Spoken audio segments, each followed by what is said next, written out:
Hello mga Mars, magluluto na naman tayo ng ating merienda ngayong hapunan mga Mars. Unang-una nga mga Mars ay ipipinarito ko na nga ang ating tofu, yan. Pagkatapos yan mga Mars, isinabay ko na rin niya ang squid balls, ayan.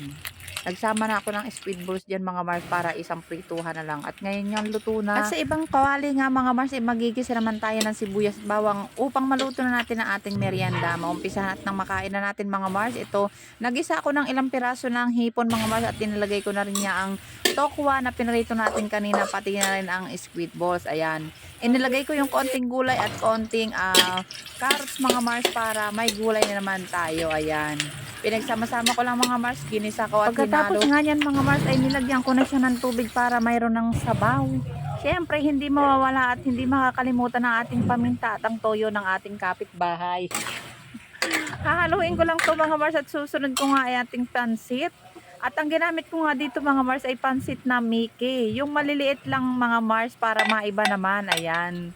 Minsan kasi ang ginagamit ko yung malalaking Mickey para pang lomi na rin. Pero ang nabili ko ay yung maliliit para maitry naman tong maliliit na Mickey. Pero Mickey rin lang siya mga Mars. Halo-haluin nga lang natin yan mga Mars hanggang sa luto na. At magdadagdag ako ng konting sabaw diyan mga Mars. Ayan.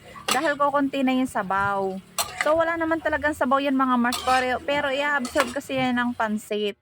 So masarap yan mga Mars at dagdag ulit ako ng favorite kong paminta at saka patis mga Mars para may lasa. Ayan. Ganyan lang ginagawa ko mga Mars at naglagay rin ako diyan ng Ajinomoto. Hindi ko lang napakita sa camera. Kasi na lobat ang aking cellphone. Ayan nga mga Mars at wala na siyang sabaw at ready to eat na yan. Sana mga Mars magluto rin kayo ng ganito dahil napakasarap nito mga Mars. Thank you for watching everyone. Bye bye.